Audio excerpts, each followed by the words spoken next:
सभी जानते हैं कि श्री राम ने लंकापति रावण के साथ युद्ध किया था और उसका वध कर माता सीता को उसकी कैद से छुड़ाकर लाए थे। लेकिन बहुत से लोग ये नहीं जानते कि श्री राम पहले रघुवंश के राजा नहीं थे जिन्होंने रावण से युद्ध किया था। जी हाँ, उनके पिता दशरथ और पूर्व राजा अनरण्य भी रावण से युद्ध के लिए निकले थे। तो इस कथा में हम रामायण से जुड़े इस अनोखे किस्से के विषय में जानेंगे जिसके बारे में कम ही लोग जानते हैं। और ये किस्सा है श्री राम के पिता राजा दशरथ और रावण का युद्ध।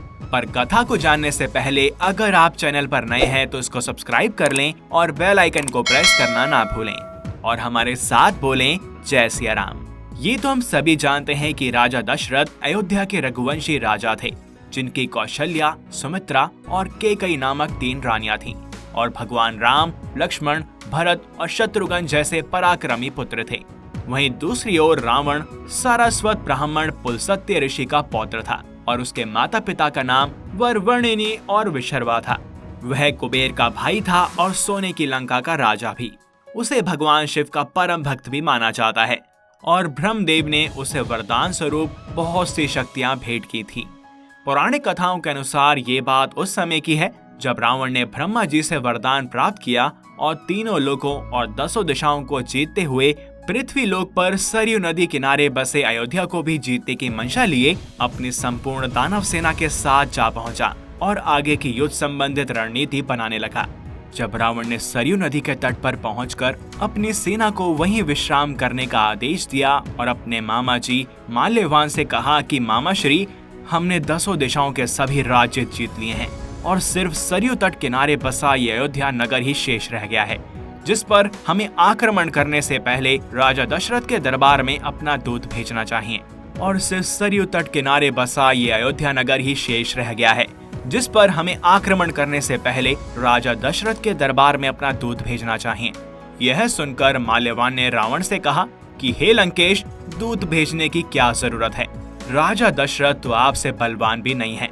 यह सुनकर रावण ने अपने मामा जी को उत्तर देते हुए कहा कि मामा श्री, यह मत भूलिए कि किसी राज्य पर आक्रमण करने से पहले दूत भेजना हमारी राज पद्धति है जिसका हमें हर हाल में पालन करना चाहिए। रावण की बात सुनकर उसके मामा श्री ने कहा कि जैसी आपकी इच्छा। मेरे विचार से आपको इस काम के लिए मेरे भ्राता मारीच को राजा दशरथ के राजसभा में भेजना चाहिए। अपने मामा श्री की इस बात पर रावण ने भी सहमति जताई थी। पुरानी कथाओं के अनुसार रावण ने अपने मामा श्री से वार्तालाप के बाद मारीच को अपने संदेशवाहक के रूप में अयोध्या में राजा दशरथ के दरबार में अपना संदेश देकर भेजा।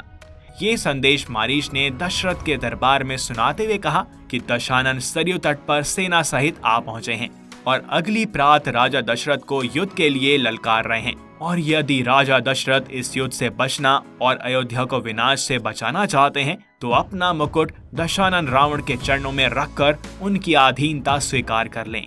रावण के दूत मारीच की बातें सुनकर दशरथ क्रोधित हो उठे और उससे बोले कि हम रघुवंशी ना कभी किसी के आगे झुके हैं और ना ही युद्ध करने से पीछे रहे हैं और हमें अपने राज्य की रक्षा करना भी आता है। इसलिए तुम जाओ और दशानन से कहो कि वो अगले दिन युद्ध के लिए तैयार रहें। राजा दशरथ अब उनसे युद्ध क्षेत्र में ही मिलेंगे। दशरथ के जवाब को सुनकर मारीच रावण के पास लौट आया और उसको सारी बात बताई, जिसके बाद दोनों ही सेना समेत अगले दिन युद्ध क्षेत्र में एक दूसरे के आमने सामने आ गए। जब राजा दशरथ और रावण एक दूसरे के सामने थे तब राजा दशरथ ने उसको युद्ध रोकने के लिए एक बार समझाने की कोशिश भी की, लेकिन अहंकारी रावण नहीं माना और दोनों प्रतापी राजाओं के मध्य भयंकर युद्ध होने लगा। परंतु दशरथ की सेना की संख्या जल्द ही कम होने लगी कि तभी उन्होंने अपने तरकश से एक दिव्य बाण निकाला और उसे मंत्रों से सिद्ध कर धनुष की प्रत्यंचा पर चढ़ा दिया। जैसे ही दशरथ ने उस मंत्रयुक्त बाण को रावण की ओर छोड़ने के लिए मोड़ा तभी ब्रह्मा जी वहां पर प्रकट होते हैं और दशरथ को ऐसा करने से रोकते हैं और कहते हैं, हे दशरथ, तुम अपना ये बाण रावण के ऊपर ना चलाकर ब्रह्मांड में ही छोड़ दो, क्योंकि रावण को साक्षात शिव शंकर का वरदान प्राप्त है कि उसे युद्ध में कोई पराजित नहीं कर सकता। उसकी पराजय उसी दिन होगी जिस दिन उसकी मृत्यु होगी, जिसका समय अभी नहीं आया और रावण को मैं स्वयं ही समझा दूंगा। जिसके बाद राजा दशरथ ने ब्रह्मा जी के आदेश का मान रखते हुए वही किया जो कि उन्होंने उनसे कहा था। जिसके पश्चात ब्रह्मदेव ने रावण को समझाते हुए कहा कि वो और दशरथ दोनों ही अवध्य हैं। यदि दशानन पर महादेव का वरदान है तो दशरथ का तुणीर भी दिव्य शक्तियों से भरा हुआ है और ये राज्य तो वो बिना युद्ध करे ही जीत लेगा, क्योंकि दशरथ अब वृद्धावस्था में है और ना ही उनकी कोई संतान है और दशरथ के ना होने के बाद वह राज्य रावण का ही हो जाएगा। वह लंका लौट जाए जहाँ एक शुभ समाचार उसकी प्रतीक्षा कर रहा है और युद्ध का अंत करे।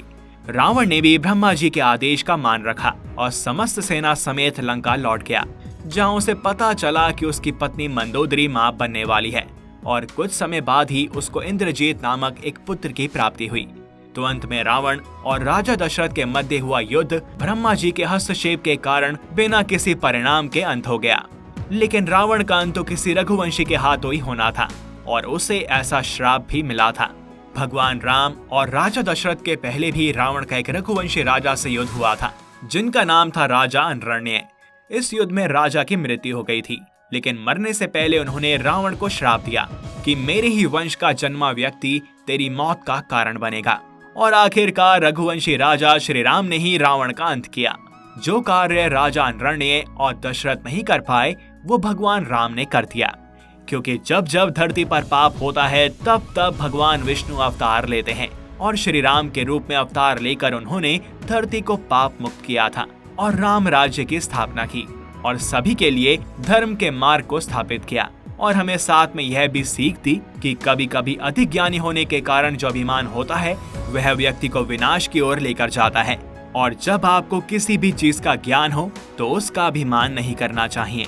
अभिमान हमेशा स्वयं को विनाश की ओर लेकर जाता है। तो इसलिए प्रभु श्री राम के दिखाए हुए मार्ग पर ही चलें और बोलें जय सिया राम। इस वीडियो में बस इतना ही। आपको यह कथा जानकर कैसा लगा हमें कमेंट करके जरूर बताएं, और अगर आपको यह वीडियो पसंद आई हो तो इसे लाइक करें व अन्य भक्तों के साथ शेयर करें। साथ ही चैनल को सब्सक्राइब और बेल आइकन को प्रेस करना ना भूलें। मिलते हैं आपसे अगली वीडियो में और भी अद्भुत विषयों के साथ। तब तक के लिए हरिओम।